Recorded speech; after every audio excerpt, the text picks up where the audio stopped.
Yoldaşlar, siz 5 iyulda BB kateqoriyası üzrə təşkil edilmiş imtahanın məntiq suallarla tanış olacaqsınız. 71-ci sualın izahı ilə başlayırım. Sual rebuslar bölməsini əhatə eləyir. 71-ci sualda həll belədir. 4-ü 2-yə vurublar 8, 4-ü 2-yə bölüblər 2. Sonra 8-i 8-ə vurublar 64, 8-i 8-ə bölüblər 1. Burada da yine 1 vur 1, 1, 1 böl 1, 1. 6 vur 3, 18, 6 bölü 3, 2. Bu qaydayla hamısı tapılır.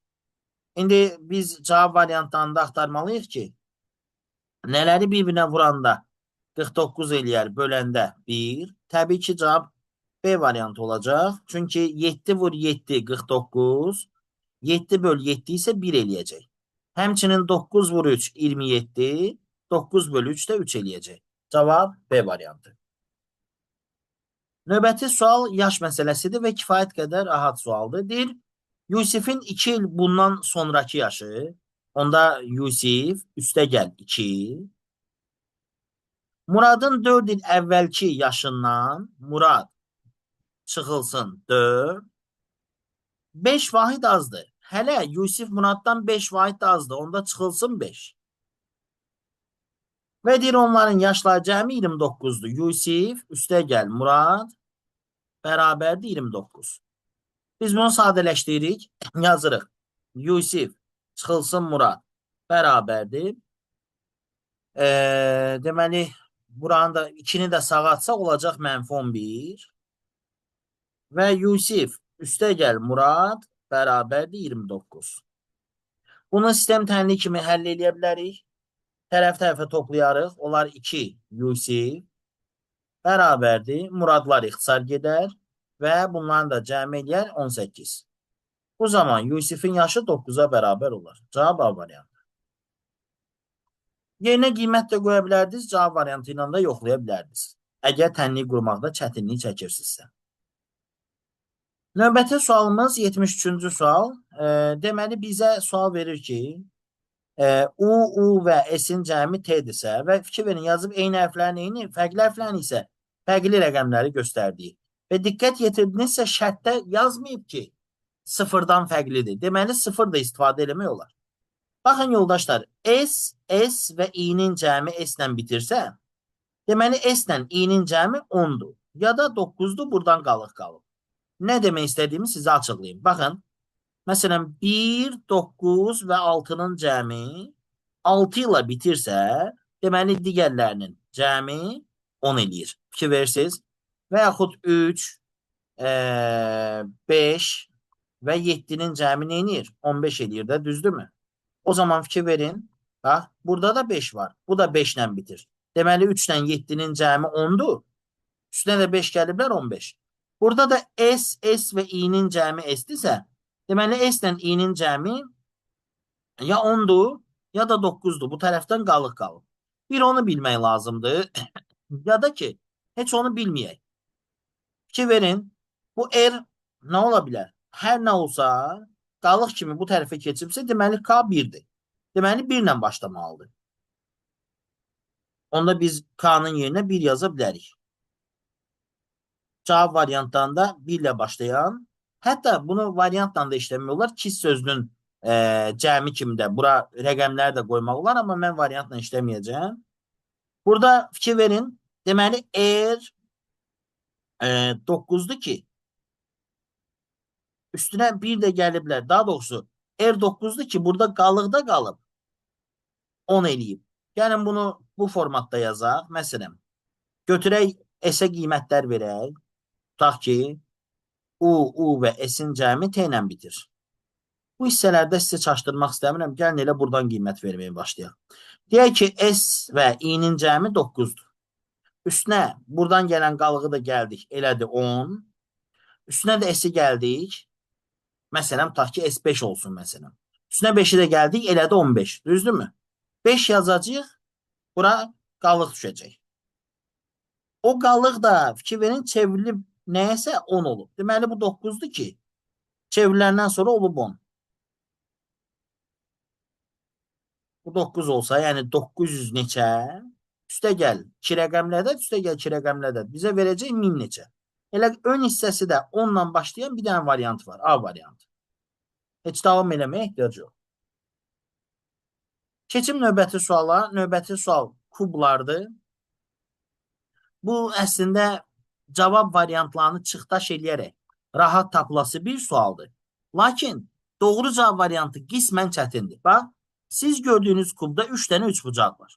O üçbucaqların heç biri bir-birinə tərəf-tərəfə toxunmuyub. Yəni, üçbucağın oturacağına digər üçbucaq toxunmuyub. Ona görə Y variantı getdi, həmçinin A variantı da getdi. Düzdür?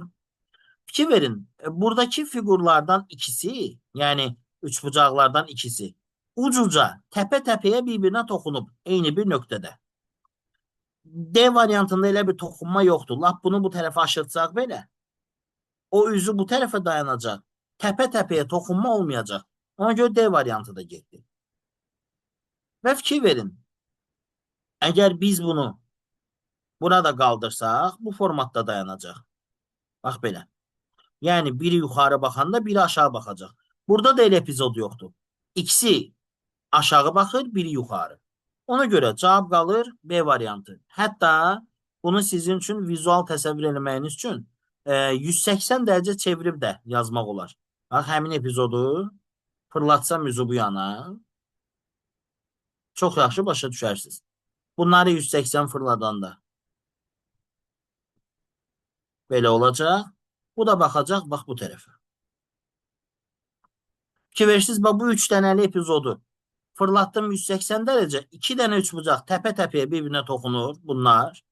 Bunu da 90 dərəcə qaldırsanız yuxarı necə dayanacaq? Belə dayanacaq. Yəni elə bu birisi kimi. Ona görə cavab olur B variantı. Çıxdaşdan da eləmək olardı, təsəvvür də eləmək olardı. Növbəti sualımız vaxt aparan aşkar operatordur. Çətin deyil, amma vaxt aparır. Biz bunları qoymalıyıq burada. Fikir verin, yazıb C böl A. Yəni bu ədəd böl bu ədəd. Yəni K böl 1. K-nı da 1-ə böləndə elə 1 eləyir. Üzr istəyirəm, K-nı 1-ə böləndə K eləyir. Ona görə buraya yazıram, bərabərdir. Mötərizə açıram. K. Və indi burada B böl D verib. Yəni bu ədədi də bölməliyik bu ədədə. 4-ü də bölməliyik 2-yə. O da eləyir 2. İndi bu birisi tərəfə həll etməliyik. 1-dən 6, 2-dən 3. Yenə onları burada yerinə qoymalıyıq. C böl A. Yəni bu ədəd böl bu ədəd. 2 böl 1. Eləyəcək 2. Sonra da B böl D. Yəni B bölünsün D. 6 bölünsün 3. O da eləyəcək 2. Fikir verin. Bu ifadə ilə bu ifadənin arasında nə var? Qara üçbucaq. Qara üçbucaq bizə nə tapşırır? Tapşırır ki x plus z böl y. Burada x hansıdır? Birinci. Z hansıdır? Bu. Yəni k üstə gəl 2. K üstə gəl 2. Böl y. Y də 2'dir. Və cavab da nəyə bərabərdir? 4'ə. Bərabər edirəm 4'ə. Digər tərəfi isə y plus t.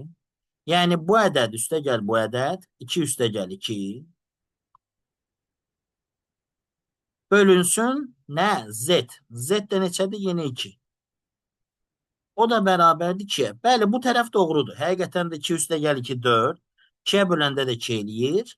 Onda bu tərəfi tapaq. Yazacağıq k üstə gəl 2. Bərabərdir 2 vurulsun 4'ə. Yəni 8'ə. Buradan da k bərabərdir 8 çıx 2'yə, yəni 6'ya. Cavabı tapdıq. C variantı.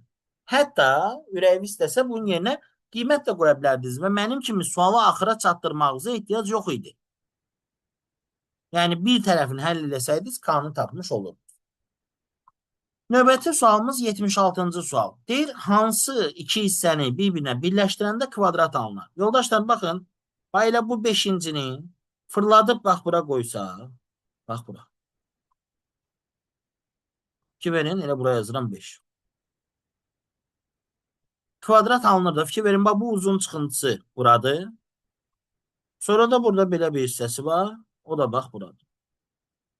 2 ilə 5-i bir-birinə birləşdirəndə kvadrat alınır. O birlər o qədər absurd variantdır ki, mən inanmıram imtahanda bunu səhv yazan olsun. Məsələn, yazıb 3-dən 4. 3-dən 4-ü necə bir-birinə birləşdirib kvadrat almaq olar? Və yaxud 3-dən 5-i. Yəni, digər variantlar çox absurddurlar. Keçirik 76-cı sual, 77-ci suala. Bu sual imtahanlara artıq dəfələrlə düşüb və tələbələrimizin minimum bunu 3-4 dəfə göstərmişik. Müxtəlif imtahan suallarının içərisində. Və elə indi də çox primitiv bir yolla həll eləyək, keçək digər suallarımıza.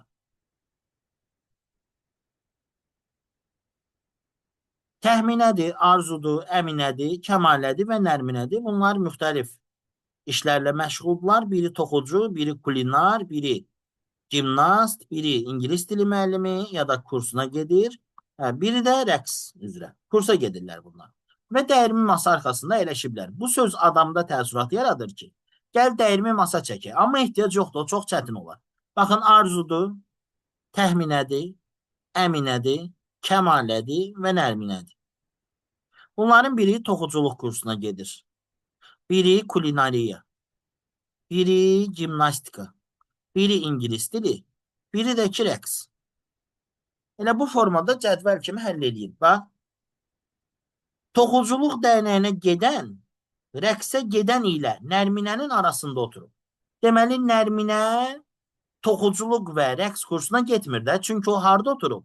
Toxuculuq kursuna gedən və rəqsə gedənin yanında və yaxud arasında. Oranın önəmi yoxdur. Deməli, nərminə toxuculuq kursuna da getmir, rəqs kursuna da getmir. Minuslarını qoyduq. Sonra kulinariya dərnəyinə gedən arzu ilə təxminənin arasındadır. Yəni, kulinariya dərnəyinə gedən nə arzu deyil, nə də təxminə deyil.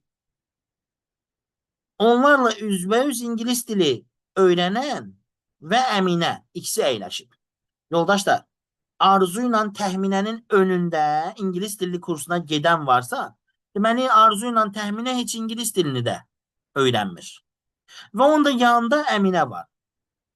Əminə ingilis dili öyrənmir, çünki ingilis dili öyrənənin yanında oturub. Həmçində əminənin qabağında kim var idi? Kulinariyaya gedən. Deməli, əminə heç kulinariyaya da getmir. Sonra deyir, kəmalə, kulinariya, arzu da toxuculuq və rəqs dərnəyinə getmir. Kəmalə kulinariyaya getmir, arzu da rəqs və toxuculuq dərnəyinə getmir. Deməli, arzu gimnastikaya gedir, minuslar da qoyuruq sürətli şəkildə.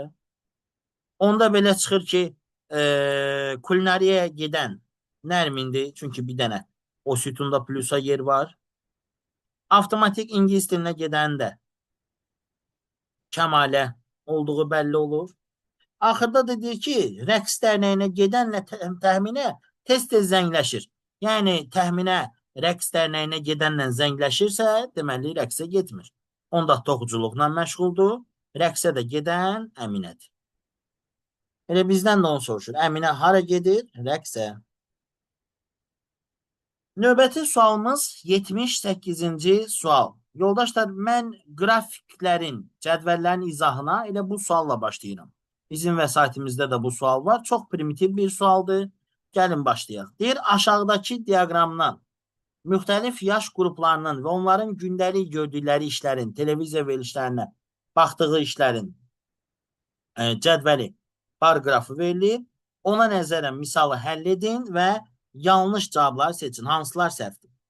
Deyir, 15-20 yaş arası qrupun xəbərlərə baxmağa ayırdığı vaxt, bax, 15-20 yaş qrupu haradır? Bura. Xəbərlər də mavi rəngdir. 0-cı dəqiqədən 4-cü dəqiqəyə qədər. Ya da daha doğrusu saat olar bu. Gündə 4 saat deməli xəbərlərə baxırlar. 15-20 yaş qrupu. 26-30 yaş qrupunun əyləncə verilişlərini baxmağa ayırdığı vaxtdan azdır. Əyləncə verilişləri yaşıl rəngdədir. 26-30 yaş qrupunda əyləncə ayırdığı vaxt 14-dən 18-ə qədərdir. Yəni o da 4 saatdır. Bu da 4 saatdır, o da 4 saatdır. 4-4-dən az deyil axı. Deməli, bir səhvdir. Belə-belə bir-bir təhlil aparmaq lazımdır. Heç bir qeyri-adi, belə deyək, detal yoxdur bu. İndi 2-yə baxaq. Deyir, 26-30 yaş qrupunun xəbərlərə baxmağa ayırdığı vaxt Bax, 26-30 yaş qrupunun xəbərlər mavi rəngdədir. 0-dan 8-ə qədər, yəni 8 saat. 15-20 yaş qrupundan 2 dəfə çoxdur. Görək, 15-20 yaş qrupundan 2 dəfə çoxdurmu? Bəli. Onlar 4 saat baxırdı xəbərlərə, bunlar 8 saat. Bəli, ona görə 2 doğrudur. Qısacası biri götürəcəyik, 2-ni yox. Bax, 2 olanları silirəm və 1 olanları götürməliyəm də, çünki məndən səhvləri soruşur.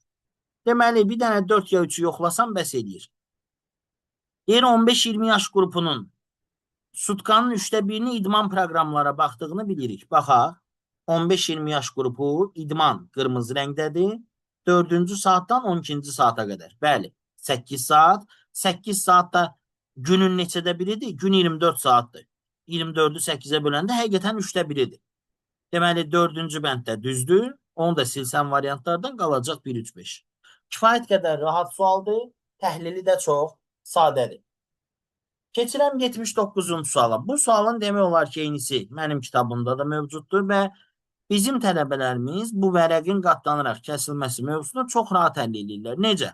Vərəq necə qatlanıb? Ortadan 2 yerə, yəni aşağıdan yuxarıya, bir də sağdan sola. Ona görə vərəqin 4 yerə qatlandığını bilirik.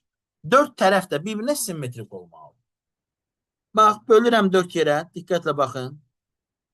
Bax, C variantında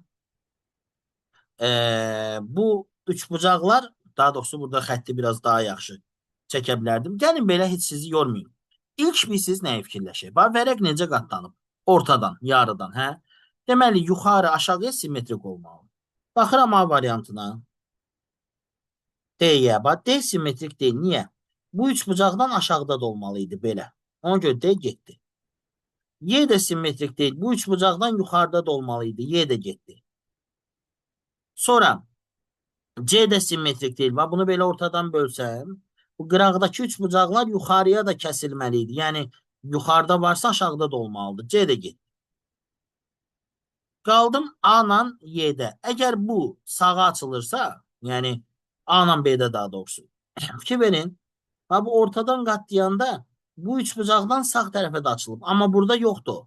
Yəni, qısacası bir vərəqin ucuna üçbucaq kəsiblərsə, o sağa açılanda belə, aşağıya da açılanda romba çevrilməlidir. Burada üçbucaq kimi qalıb. Ona görə A-da cavab deyil, cavab B variantıdır.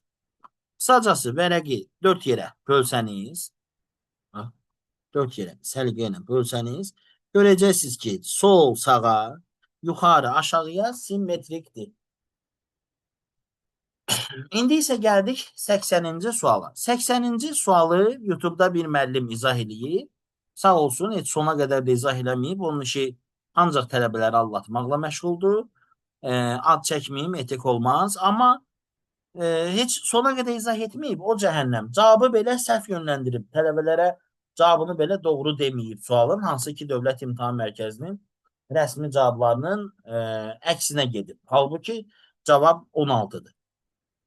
Bu sualın birini mən keçən gün digər videomun içərisində izah etdim. Burada məqsəd nədir? Bax, sizə deyir ki, qırmızı xanadan başlamaqla qırmızı, boz, göy, sarı, qara. Bax, qırmızı, boz, göy, sarı, sonra da qara. Bu ardıcıllığı qorumaq şərti ilə 5 dənə kvadratın dalbadal gəldiyi komplektləri seçin. Amma hərəkət ya yuxarı, ya aşağı, ya sağa, ya da sol olmalıdır. Diagonal üzrə olmasın. Tələbələr bu sualı gözündə şişirdir. Bu şişirdiləsi sualda həqiqətən də cavabın 16 olduğunu tapmaq üçün bəlkə də bəzi insanların 8-10 dəqiqəsi gedəcək. AS-nin imtahanındakı, BA-nın imtahanındakı sual əlaydı. Cavabı balaca idi. Ondan az idi. Nə edirəm? Bax, bir dənə qırmızıdan tutub yapışırım. Bax, bu qırmızıdan. Qırmızıdan sonra gəlməlidir boz. Bax, qırmızıdan sonra gəlməlidir boz. Bozdan sonra göy. Göydən sonra sarı, sonra qara. Bax, bu bir. Məsələn. Sonra biri də var. Fikir verin. Qırmızıdan sonra gəlməlidir boz. Sonra göy. Sonra sarı, sonra qara. Bax, bu da ikincisi. Mən bilirsiniz sizə nəyi tövsiyə etməyə çalışıram? Tövsiyə etməyə çalışıram ki, siz Bir kırmızıyla işinizi bitirmemiş o birisine keçmeyəsiniz. Baxaq görək bu qırmızıdan başqa variant varmı? Məsələn, qırmızı, boz, göy, sarı, qara. Belə saydıq. Qırmızı, boz, göy, sarı, qara. Belə də saydıq. Deməli, bu qırmızıda cəmi 2 dənə variant var imiş. Artıq bu qırmızını nəzərinizdən çıxardın. Gedin indi, məsələn, tutaq ki, sağdakı qırmızıya. Buna baxın, bax. Qırmızı, sonra boz var. Yox. Qırmızıdan sonra boz gəlməyib. Nə solunda, nə yuxarısında, nə aşağında, nə sağında. Deməli, heç bu qırmızıya baxmağın mənası yoxdur. Bu qırmızını tapmışıq 2 dənə. Qaldı 3 dənə qırmızı. Onları da bir-bir say, topla. Qutardı getdi. Baxın, qırmızı, boz, sonra nə deyir? Göy, sarı, qara. Qırmızı, boz, göy, sarı, qara. Hamısını bir-bir saymaq və toparlamaq lazımdır. Mən istəmirəm bu video çox uzansın. Ona görə bu sualı sizin üçün bir daha ayrıca bir video kimi çəkib qoyacağım. Amma yoldaşlar, burada qeyri-adi, xüsusi bir şey gözləməyin. Burada müəllimdən asan yolda gözləməyin. Mən ancaq sizin üçün dua edə bilərəm ki, bu sual imtahana düşməsin. Çünki insafsız sualdır. Ekranda ruçka ilə yazmağa şəraitimiz yoxdur. Necə bunu baxaraq tələbə saysın?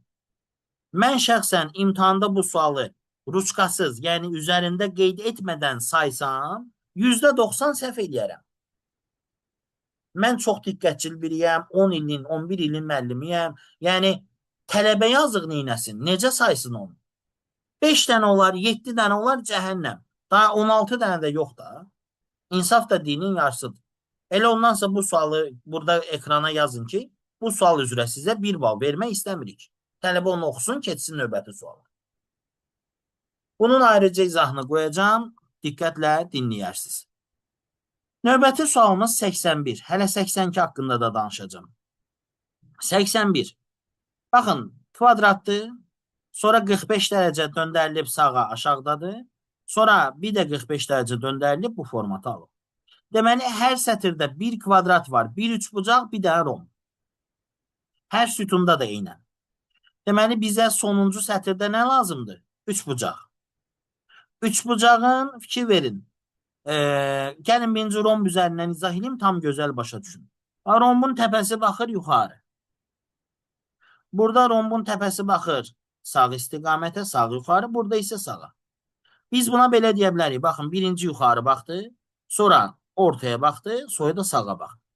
Buna neçə dərəcə fırlanma kimi baxa bilərik? 45, 45 kimi. Üçbucağın da bax, təpəsi yuxarı baxır. Burada sonra üzü bu istiqamətə baxır. İndi isə tamamilə sağa baxmalıdır. O da cavab olaraq yalnız A variantında verilir. İndi 82-ci sualdan danışaq. Bəli, bu sual da imtahan reglamentinə çox da uyğun deyil. Kompüterlədi imtahan. Amma bu sual tələbələr tərəfindən şişirdilir biraz. Bunu çox rahat bir dəqiqədən də qısa müddət həll eləmək olar. Siz bilirsiniz ki, məsəl üçün deyirəm, simmetriya xəttinə nəzərən ox belə baxırsa, bu tərəfə keçəndə belə baxmalı. Məsələn, bir belə baxırsa, bu tərəfdə belə baxmalı. Ya xət belə baxırsa, bu tərəfdə belə baxmalıdır. Bunu təsəvvür edə bilməlisiniz. Yoldaşlar, bax, burada keyfiniz istəyən bir fiqurdan yapışın, başlayın onu həll etməyə. Baxın, bax, tutaq ki, burada, bax, bu xəttə əsasən, bunu qatlayacaq yuxarı, düzdür? Bu, hara düşəcək? Xəttin yaxınındadır deyə, yaxına da düşəcək. Amma ağzı aşağı baxır deyə, burada ağzı yuxarı baxacaq. Bax, belə. İndi biz artıq bunu nəzərimizdən çıxartmalıyıq da. İndi bunu bura qatlayanda.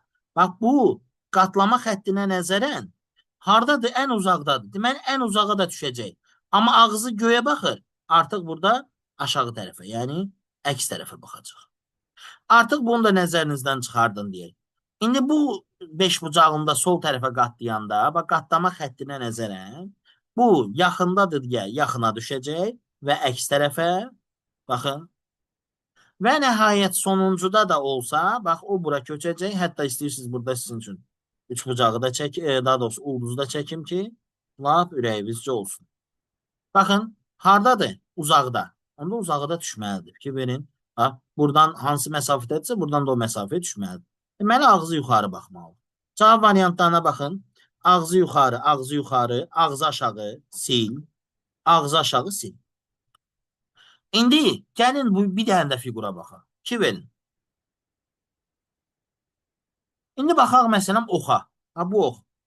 İndi Ay müəllim, o ox niyə burada yoxdur? Yoldaşlar fiqurları növbəti etaplarda verib. Yəni bu fiqur varsa bundan sonraki qatlamalara düşəcək. Bax bu oxu bu xəttə nəzərən bura köçürdəndə ox hardadır? Üçbucağın təpəsində. Elə təpəsinə də köçəcək. Aşağı baxacaq. Sonra onu bu xəttə nəzərən bura köçürdəndə orada da aşağı baxacaq. Yeri dəyişməz ki, həmişə ulduzun mərkəzinə doğru baxır. Ha, burada köçürdəndə o baxacaq aşağıya doğru yenə.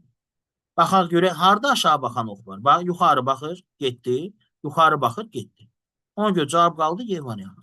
Yəni, özünüzü çox yormağa ehtiyac yoxdur bu suallarda. İstənilən fiqurdan başlayın, həll eləyin. Bax, hətta ürəyi istəyirsə, sonuncu hissəyə baxın. Tutaq ki, baxın, buradakı qatlamaları bura gətirmək, bunu bura gətirmək sizi yorur. Bunu da bura gətirmək. Hə? Gəlin elə bunu bura gətirək. Bu beş bucağının ağzı görsüz sola baxır. Onda bu tərəfdə sağa baxmalı. Yəni, bu belə olmalı. Üzr istəyirəm, trapesiya demək istədim. Belə. Ona görə A variantı gedirdi. Sonra və ya buradakı oxu görürsünüz, belə baxır. Düzdür? Deməli, sol tərəfə qatlananda belə baxmalıdır. Onda nə olacaq? Ona görə də bir neçə variant gedəcək. Yəni, bunu çıxdaşla həll edə bilərsiniz. Düzdür? Yenə də tərəfdarı deyilən belə vərəqsiz sualların ekranda qeyd aparmaq mümkün olmayan variantda belə düşməyi, amma bunun öhdəsindən gəlmək mümkün deyil. Növbəti suala keçirəm, 83-cü sual. Bu da çox primitiv sualdır. Bunun başqa bir variantı səhər, daha doğrusu günorta növbəsinə də düşdü. Ki verin, dairə, yanında da ağ dairə, içində qara. Və bir də elə şey təkrarlanıb. Dairə, boz dairə, yanında ağ, içində qara. Sadəcə qara bir dəfə sağdadır, bir dəfə solda. Sonra fiqur içində ağ dairə, fiqur içində ağ dairə. Yenə bir dəfə sağdadır, bir dəfə solda. İndi yenə də fikir verin, bu ikisi cüt olaraq eynidir. Bir dəfə sağdadır, bir dəfə solda, qaradan söhbət gedir. Onda belə çıxır ki, sonuncu cütlük də təkrarlanmalıdır. Ağ və yanında boz olmalıdır. Qara da sağdadır deyə bu dəfə sola keçməlidir. Cavab A variantı olmalıdır. Növbəti sualımız məsələdir və kifayət qədər rahatdır. Deyir, 3000 manat mükafatı birinci, ikinci və üçüncü yer tutanlar arasında 3-2-1 nisbətlə bölüşdürsək, ikinci yerin qalibinə nə qədər pul düşər? Yazırsınız 3x nisbət sualı 500 dəfə eləmişik tələbələrimizdən. 1x və 2x'in cəmi bərabərdir 3000-ə. 6x bərabərdir 3000, x bərabərdir 3000 bölünsün 6, yəni 500. Deməli, üçüncü yer tutana 500 manat çatır, ikinci yer tutana 2 vuru 500, yəni 1000 manat çatır, 1500 manat da qalibə çatır. Bizdən ikinci yer tutur deyə cavab D variantı. Hitori. A ilə A-nın ortasında B var. C ilə C-nin ortasında B var. Ağardırıq onları. B ilə B-nin ortasında C var. A ilə də A-nın ortasında D var və A ilə A-nın ortasında Y var. D sətir sütunda təkdir. B sətir sütunda təkdir. C sətir sütunda təkdir. D sətir sütunda təkdir. Və yadınıza gəlir, belə bir sözdə demişdim. 3 dənə A-nın ikisi bir-birinə yaxın. Biri uzaqda dayananda uzaqdakı qaralır. Yəqin bu da yadınızdadır. Sonra baxaq nə qaralır. Bu Y-yə görə bu Y qaralır. Yanları ağarır. Bu B-yə görə bu B qaralır. Əgər siz bu Y-ni də qaraltsanız, D bloka düşər. Ona görə bu ağarır. Sonra yoldaşlar, burada C-lər var. Baxın, yenə eyni epizod var. A uzaqda A. 2 dənə A bir-birinə yapışıb, biri uzaqdadırsa, uzaqdakı qaralır. Yanları ağarır. Bu C-yə görə bu C qaralır, yanı ağarır. Qaldı burada bir qədər fiqurlarımız. Artıq burada qərar verə bilməyəndə mütləq qələminizi dəyişin, karandaşınızı, ruçkanızı dəyişin və baxın, məsələn, Tutaq ki, bunu ağartsaq, tutaq ki, onda bunu qaraltmalı olacağıq, bunu da ağartmalı olacağıq. Həmçinin buna görə bunu qaraltmalı, buna görə bunu da qaraltmalı olacaq. Baxın, heç bir sıxıntı yox. Deməli, düz həll elədim. Onda cavabı seçirəm. Bloka salınma yoxdur. Sətir sütunda ağarmış təkrarçılıq yoxdur. Məndən soruşur ki, sağdan birinci sütundakı rənglənməmiş xanaları seç. Sağdan birinci sütun buradır. C, D, B. C, D, B. Yəni 2, 3, 4. Y variantı. Amma indi tutaq ki də siz mənim kimi birinci bunu ağartmasaydınız, qaraltsaydınız nə olacaq? Onu da göstərim. Bax, tutaq ki bunu qaraldıb bunu ağartsaydınız, buna görə bunu qaraltmalı olacaqdınız və Kiverin burada belə bir blokada yaratmış olacaqdınız. Bilirsiniz ki, bloka salmaq da olmaz. Ona görə birinci elədiyim düz idi. Növbəti suallara keçirik. Çox maraqlı suallar var irəlidə. 86-cı sual. Bu yaxınlarda dəqiq xatırlamıram. Bir neçə ay öncə başqa bir imtahana da düşüb və mən bunun üçün çox sadə bir həll təklif eləmişəm. Həll təklif eləmişəm deyəndə, yəni riyazi həlli deyil. Mən nəsə özümdən bir şey kəşf eləməmişəm. Amma çox maraqlı, asan üsuldur. Daha çətin həll edən müəllimlər görmüşəm. Deyir ki, vakant iş yerinə qəbul üçün sənəd qəbulunun ikinci günü birinci günü ilə müqayisədə 5 dəfə çox kişi və 2 dəfə çox qadın müraciət edir. Və həmin gün müraciət edənlərin sayı 41 nəfərdir. Mən yazıram. Birinci gün müraciət edənlər, ikinci gün müraciət edənlər. Birinci gün müraciət edən qadınlar Q, kişilər də Q olsun. İkinci günlə, daha doğrusu deyir ki, ikinci gün birinci günlə müqayisədə 5 dəfə çox kişi, yəni 5K, 2 dəfə çox qadın, yəni 2Q. Və onların da cəmi 41-dir. Yoldaşlar, indi qiymətlər qoymalısınız. Bax, kişilər K-nın yenə 1 qoysam. Nə olacaq?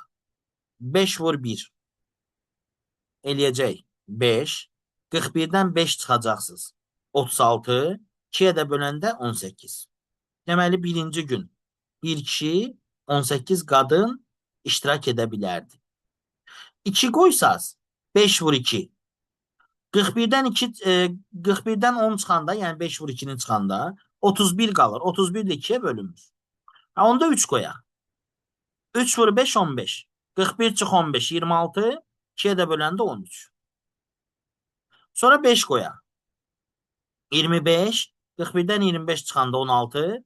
2-ni də 8-ə vuranda 16. Sonra 7 qoyursunuz, olur 35. 41-dən 35 çıxırsınız 6. 2-yə də böldünüz 3. Və nəhayət 9 qoyursunuz. Yox, 9 alınmayacaq. Alınmır. 9 alınmır. Elə ən sonuncu ehtimal bu idi. 9 qoysaq artıq 45 nəfər edir. 41-i keçir. Yoldaşlar, fikir verin. Bax, birinci gün kişilərin sayı 1, qadınlar 18 ola bilər. Sonra kişilər 3, qadınlar 13 ola bilər. Sonra kişilər 5, qadınlar 8 ola bilər. Kişilər 7, qadınlar 3 ola bilər. Ehtimallar görürsünüz nə qədər? İndi burada məsələ var ki, ikinci günün kişi və qadın sayını soruşanda qabağındakı əmsallara vurmalıyam. Bax, deyir, aşağıdakılardan hansı mütləq doğrudur? Birinci gün müraciət edən kişilərin sayı qadınların sayından az olur. Birinci gün müraciət edən kişilərin sayı qadınların sayından az olub deyirsə, baxıram. Bəli, az ola bilər. Məsələn, bir kişi 18 qadın ola bilər. Amma 7 kişi 3 qadın da ola bilər axı. Kişilərin sayı çox da ola bilər, az da ola bilər. Deməli, buna doğru demək olmaz. Bu 50-50-yədir. Doğru da ola bilər, yanlış da. Onda A-nı sildim. Sənəd qəbulunun ilk 2 gündə müraciət edənlərin sayı cəmi 60-dan çox olmayıb. Bax, ikinci gün müraciət edənlərin sayını onsuz da bizə 41 nəfər verir. Bu birləri də toplayanda 1 ilə 18 toplayanda edir 19. Üstünə də 41-i gələndə edir 60. 3 ilə 13-ü toplayanda 16, 41-i də gəldim 57. Bunları topladım 13. Bunun da üstüne geldim 54. Baxıram ki düz deyir. Heç vaxt 60'dan çox olmur. Onda B düzdür. C'ye bakın. İkinci gün müraciət edənlərin yarından çoxu qadındır. Qadınların çox olduğu variantda var, az olduğu variantda. Onda bu da düz deyil. İkinci gün müraciət edən qadınlarsa ondan çox olub. Ondan çox olduğu variantda var, az olduğu variantda. 2 vur 18, 36 edir. 36 qadının da müraciət elədiyi gün var, 6 qadının da müraciət elədiyi gün var. D də düz deyil. Birinci gün müraciət edən qadınlar ikinci günkü kişilərdən az olub. Baxıram, 18 qadın var, amma ikinci gün 10 kişi də ola bilər. Kişilərin çox olduğu variantda ola bilər, az olduğu variantda. Y də düz deyil. Cavab B variantı. Yəni burada sadəcə yerinə qiymət qoymaqla bu sualı həll etmək olar. İmtahanın qismən çətin suallarından biri. Növbəti sualımız ardıcıllıqdır. 87-ci sual. Fibonacci ardıcıllıqdır. Kitabımızda bu ardıcıllıq var. 123-cü səhifədə 3-cü testimiz elə budur. Bax, 1 ilə 2-ni toplayıram 3 edir. 2 ilə 3'ü toplayıram 5 edir. 3 ilə 5'i toplayıram 8. 5 ilə 8'i toplayıram 13 edir. 8 ilə də 13'ü toplayanda 21 edir. Cavab olur C variantı. Sonra 13 ilə 21'i toplayıram 34. 21 ilə 34 55. Belə devam edir. 88 də məsələdir, amma yüngüldür, çətin deyildir. Firmaya 30 nəfər yeni işçi qəbul edildi. Firmadakı işçilərin sayını nə götürək? X. 30 nəfər qəbul ediləndə olur X plus 30. Əgər deyir bunun əvəzinə 30 nəfər azad edilsəydi, yəni X minus 30 olsaydı, firmada indikindən 5 dəfə az işçi olardı. Yəni indi bu dəqiqə çox daxı işçi. Əvvəlkindən 5 dəfə çoxdur da deməli. Bir 30 nəfər artıranda, 30 nəfər azaldanda bir-birindən 5 dəfə çox olur. Təbii ki, işçi artıranda daha çox olur deyə 5'i sağa yazdım. Şimdi yazıram X plus 30 bərabərdir 5X minus 150. Buradan da mənfi 4X bərabərdir mənfi 180. X bərabərdir 45. Deməli, şirkətin 45 işçisi var. Ne inirsiniz tənliyi? Bax, 45'dən 30 çıxıram 15. 45'in üstüne 30 gəlirəm 75. 75 ilə 15 bir-birindən 5 dəfə çoxdur, azdır. Bəli. Cavab C variantı. Sırazı tənliyi qura bilmirsinizsə, qaçın variantlarla işləməyə. 89. Bu sualın birebir eynisini sizə Rebuslar PDF-imdə göstərmişim. Mən nə eləmişdim orada? 9'u 7'ye vurmuştum və 6'nı çıxmışdım. Burada nə eləyiblər? 6'nı 7'ye vurublar 42, 9'u çıxıblar 33. 7'ni 3'e vurublar 21, 5'i çıxıblar 16. 6'nı da 8'e vurublar 48. 48'dən nə çıxın ki 39 qalsın? Təbii ki 9. Növbəti suala keçirik. Çox maraqlı suallar qalıb. Mən deyərdim burada ən gözəl sual 94'dür və 91.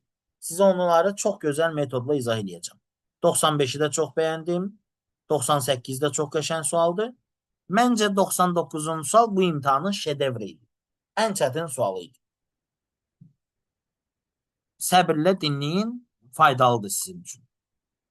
Tapşırıqda bağlar bir-biri əlaqəlidir. Bunu bilirsiniz, bu çox rahatdır. Baxın, T'nin bir xətti var. Tez buraya yazıram T. T nə ilə qonşudur? S ilə. Deməli, buraya yazıram S. X nə çıxdı? S. X'in S olduğu variantlar qaldı bunlar. İndi yoldaşlar, Y-i qoyub hara? 4 xətliyə. Hə? O 4 xətlidir mi? Xeyr, 3 xətlidir. Onda O getdi. U 4 xətlidir mi? Xeyr, onda U da getdi. Cavab qaldı D variantı. Elə sual qoyublar ki, variantla işləyəsən. 30 saniyə, 1 bal.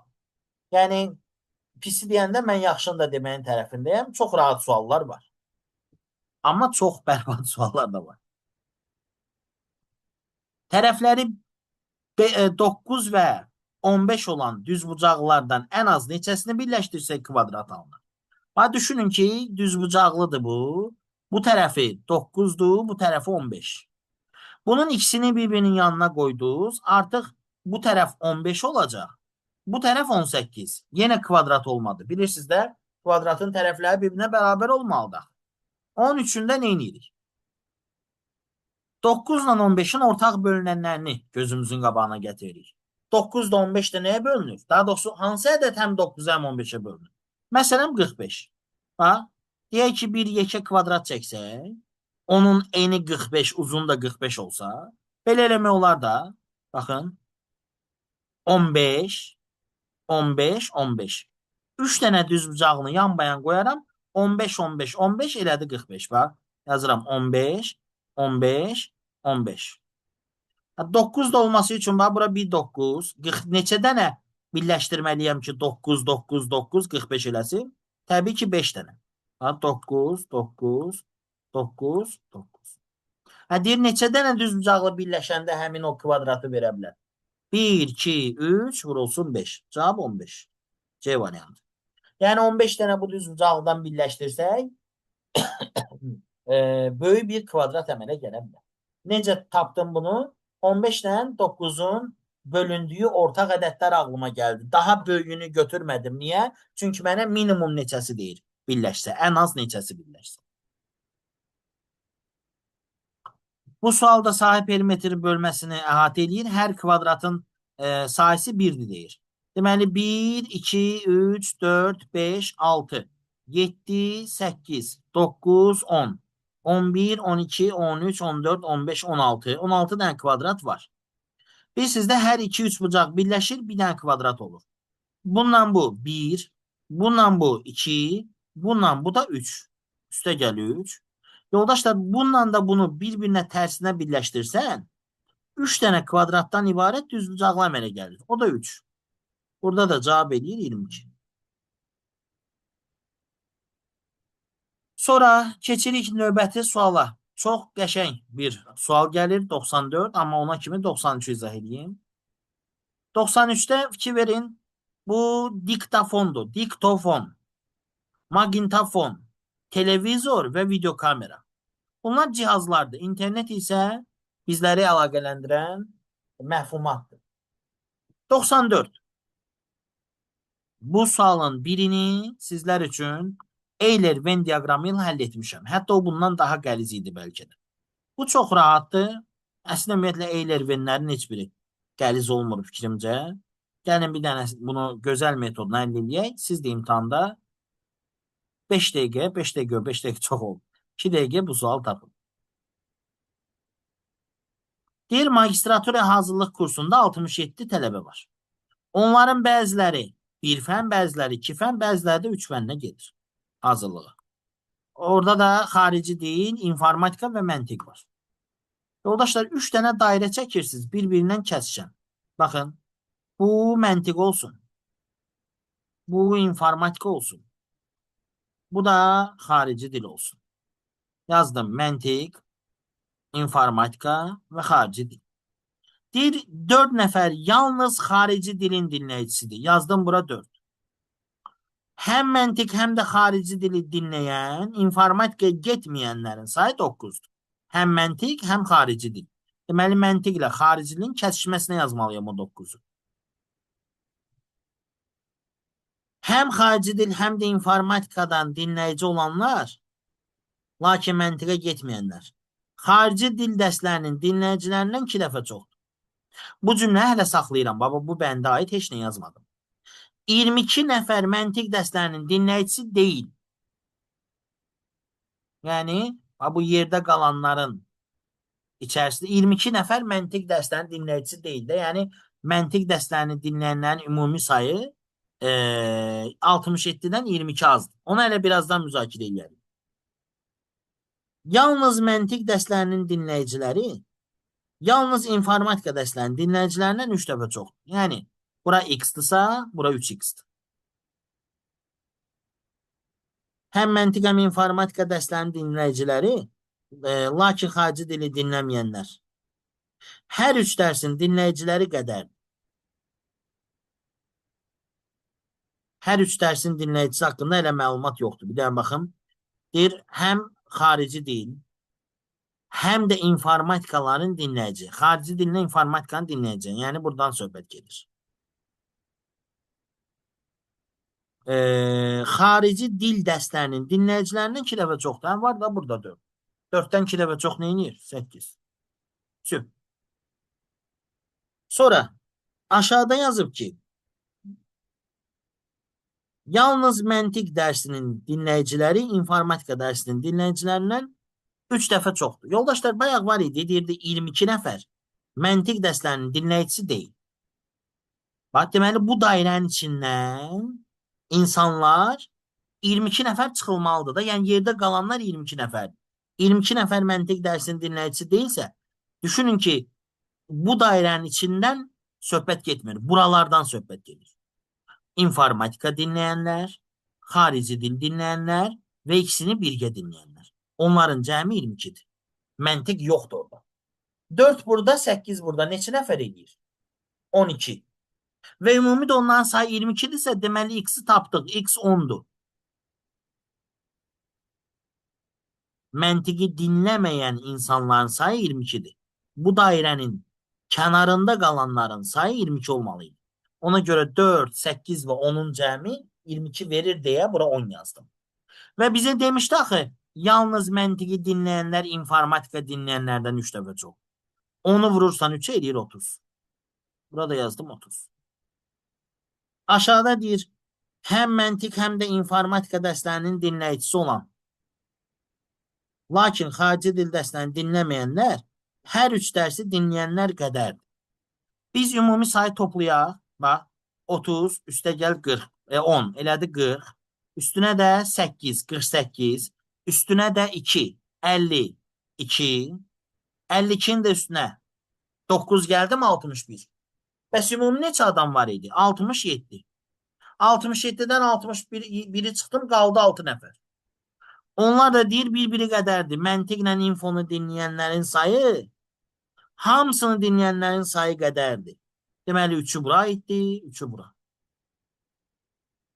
Neçə nəfər hər 3 dərsi dinləyir? 3 nəfər. Əgər çətin gəlmiş olsa, mütləq bir daha videonu geri çəkib o hissəni dinləyin. Çünki biraz qarışıq. Amma həlli çətin deyil. Həqiqətən də etap-etap həll eləmək olur. 95 məşhur sual tipidir. Mən bunun haqqında sizə bir ipucu vermək istəyirəm. Deyir, əgər küçədəki evlər 1-dən 50-yə kimi nömrələnibsə, neçə dənə 3 rəqəmindən istifadə olunur? Baxın, sizə desəydi ki, küçədə evlər 1-dən 50-yə kimi nömrələnib, neçə qapının üzərində 3 rəqəmi var? Bu ayrı sualdır. Neçə dənə 3 rəqəmindən istifadə olunur? Bu ayrı sual. Məsələn, tutaq ki, 23-cü qapı var, 33-cü qapı var. Neçə qapıda 3 rəqəmi istifadə olunub? 2 qapıda. Bəs neçə dənə 3 istifadə olunub? 3 dənə. İndi burada da sizdən neçə dənə 3 istifadə olunub onu soruşur. Ümumiyyətlə, siz bilməlisiniz ki, sabah gedərsiniz imtahana, sizə deyər ki, məsələn, 1-dən 500-ə qədər nömrələnib qapılar. Siz bilin ki, hər 100 ədədin içərisində hər rəqəmdən 20 dənə olur. Məsələn, 1-dən 100-ə qədər ədədlərin içində neçə dənə 3 var? 20 dənə. 101-dən 200-ə qədər ədədlərin içində neçə dənə 4 var? 20 dənə. Bu yüzlükdə belədir. Amma burada biraz maraqlı detala toxunub. 1-dən 50-yə qədər verib. İndi bəzi tələbələr fikirləşə bilər ki, müəllim özün dedin də hər 100-ün içində 20 dənədir. Burada da 50-yə qədər soruşub, gəl yarı bölək. Bölənmərsiniz. Bilirsiniz niyə? Orada var 3. Var 13. Var 23.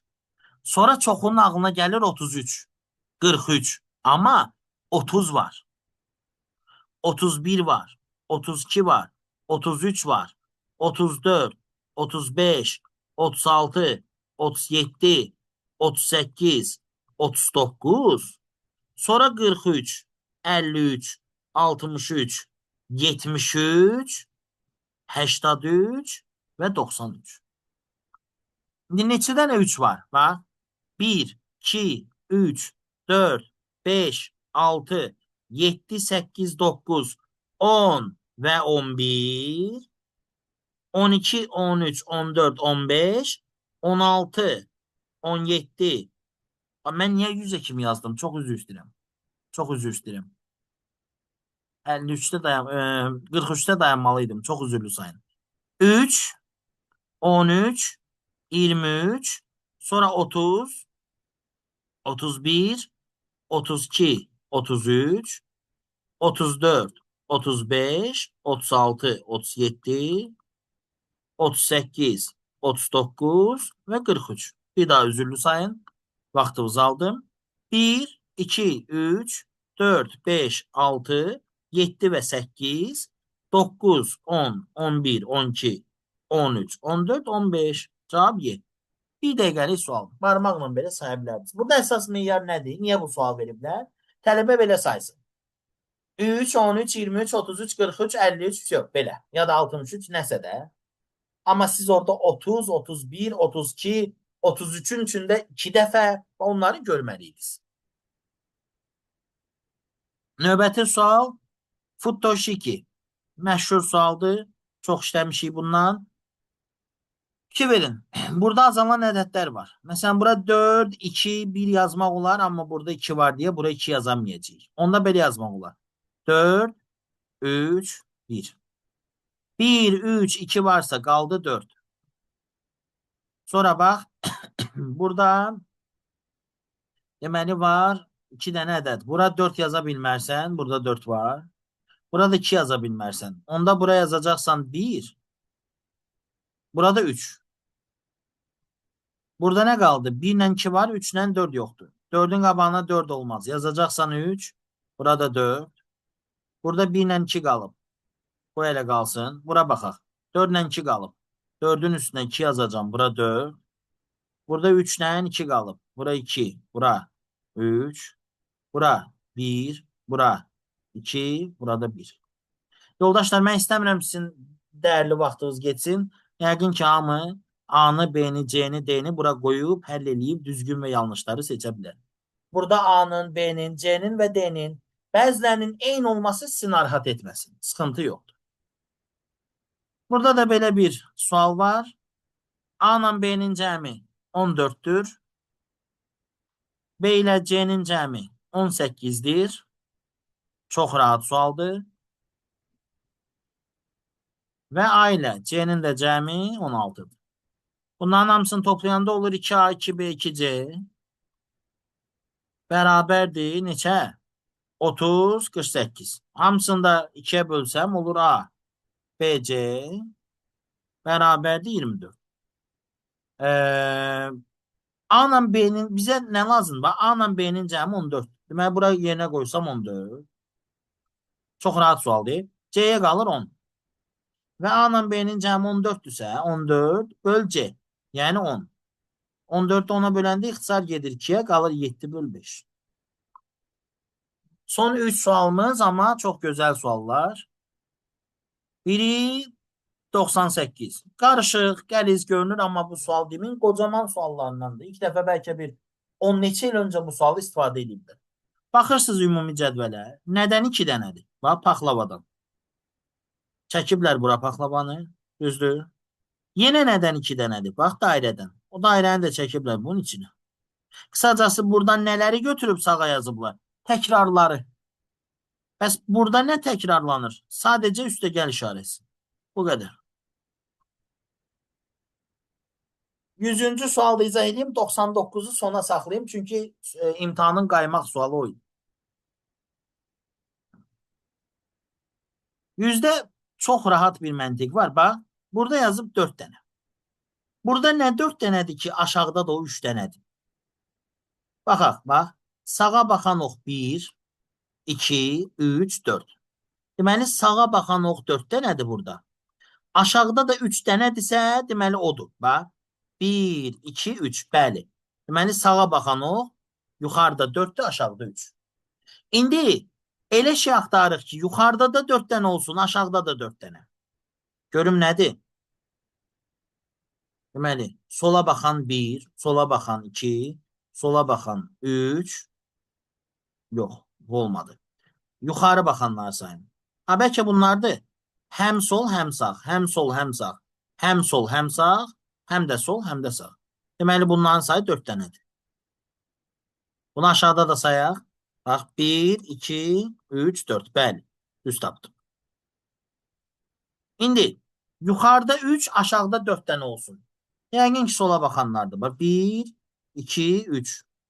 3 dənə sola baxan var. Burada da 1, 2, 3. Yox, bu deyil. Yuxarı baxan ola bilər. Bax, yuxarıda 1, 2, 3 dənədir yuxarı baxan. Bəli. Aşağıda da 1, 2, 3, 4. Tüh. Həm yuxarıda həm aşağıda nə 3, 3'dür? 2 verin. Sola baxan 1, 2, 3. Burada da sola baxan 1, 2, 3. Deməli, bu da sola baxan imiş. Qaldı nə? Aşağı baxanlar. Bax, 1, 2, 3 dənə də aşağı baxan. Burada da 1, 2 dənə də aşağı baxan. Deməli, indi burada sonuncuda sağa baxanları say. 1, 2, 3 və 4. 4 dənə sağa baxan. Sonra hər iki tərəfə baxan. 1, 2, 3. Sonra yuxarı baxan. 1, 2, 3, 4. Sonra sola baxan. 1, 2, 3. Sonra da aşağı baxan. 1, 2, 3, 4. Cavab 4, 3, 4, 3, 4. Ah.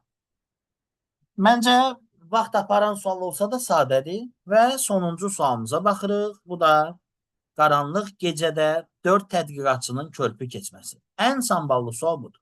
Belə sualların standart həlli yox. Və bunu qoyurlar ki, yəni bir var, gedəsən müəllim yanına, yolları öyrənəsən, məsələn, fotoşikini izah eləsinlər, tapasan. Bunu isə qoyurlar ki, heç kimə ehtiyacın olmadan, sırf öz beynivi gücə salaraq bu sualı tapasın. Bir qaranlıq bir gecədə körpünü keçən 4 tədqiqatçı var. Onlar A, B, C və D tədqiqatçılardır. Bax, bu da olsun körpü. Qarşı tərəfə keçməlidir. Onların deyil, uyğun olaraq hər biri 2 dəqiqəyə, bax, A 2 dəqiqəyə keçir körpünü, B 3, C 5, D də 10. Deyir, əgər körpünü keçən tək keçəcəksə öz sürəti ilə gedir. Əgər körpünün keçən yanında kimlənsə keçirsə, zəif gəzənin sürəti ilə gedir. Yəni, yoldaşlar, A ilə B eyni anda yola çıxsalar, A 2 dəqiqəyə gedib çatırsa, C 3 dəqiqəyə gedirsə, üzr istəyirəm, B 3 dəqiqəyə gedirsə, A yavaş getməlidir, B ilə yan-bayan getməlidir. Ondan tez gəlib çata bilməz. Çünki fənərsizdirlər, onların fənəri var da, yolda fənər tutmalıdırlar. Fənərsizdir, keçmək mümkün deyil. Və körpüyə deyir 2 nəfərdən artıq minə bilməz. Yoxsa körpü qırılar. Ən tez neçə dəqiqəyə bunlar gedib gələ bilər. Daha doğrusu hamısı sağ tərəfə keçə bilər. Bax, götürək A ilə B-ni, hə? Onlar keçsinlər bu tərəfə. Neçə dəqiqəyə keçəcəklər? A sürətlidir, axı 2 dəqiqəyə keçir. B də zəif sürətlidir, düzdür? 3 dəqiqəyə keçir. Deməli, 3 dəqiqəyə keçəcəklər. Bax, belə gediş oldu 3 dəqiqə. A ilə B çatdılar bura. İndi biri qayıdıb fənəri gətirməlidir axı, düzdür? Onda gəlin B dayansın burada. Çünki B-nin sürəti aşağıdır. A təzdən dala qayıtsın. A təzdən dala qayıtdı.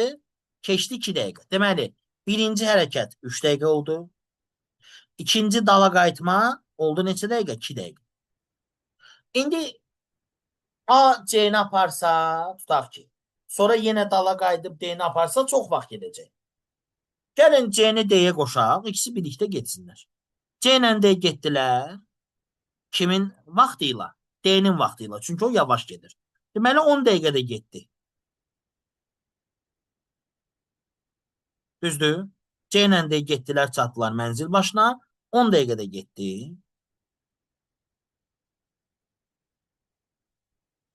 Və indi kimsə qayıdıb fanarı aparıb verməlidir A-ya ki, o da gəlsin. İndi C ilə D də buradadır, B də buradadır. Adamın ağlına gəlir ki, C qayıtsın. Amma C 5 dəqiqəyə qayıdacaq. Gəlin elə fanarı verək B-yə. B 3 dəqiqəyə qayıtsın dala. 3 dəqiqə. Və A-nı da götürüb təzdən qayıtsın, o da 3 dəqiqə çəkəcək. Və görək ümumi neçə dəqiqə elədi. 3, 2, 5, üstünə də 10. 15. 2 dənə də 3'ü toplayanda 21. Cavab 21 dəqiqə. Yoldaşlar siz deyirsiniz ki, ay müəllim, niyə sən bizə promoyu 21 izah elədin? Nə izah edeyim? DAT bizdən ən qısa müddəti istəyir. Mən bir başqa ehtimalları da sizə saysam, 1 saat vaxt gedər. Bax, məsəl üçün deyirəm. C ilə D birinci getsin, tutaq ki, 10 dəqiqə keçdi. Sonra C dala qayıtsa 5 dəqiqədə getdi. Elədi 15. Götürüb B-ni aparsa yenə 5 dəqiqə getdi. Elədi 20. Təzdən dala qayıdıb A-nı götürsə 25, təzdən getsə 30.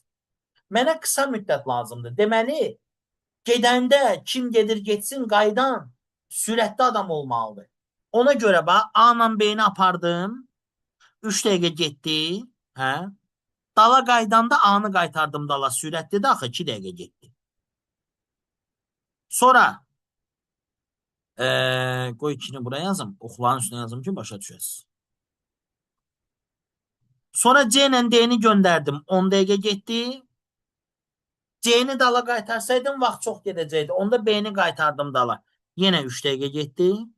Sonra A da B-yə qoşuldu. Təzdən 3 dəqiqə qayıtdılar. Və ümumi gedən vaxt 21 dəqiqə oldu.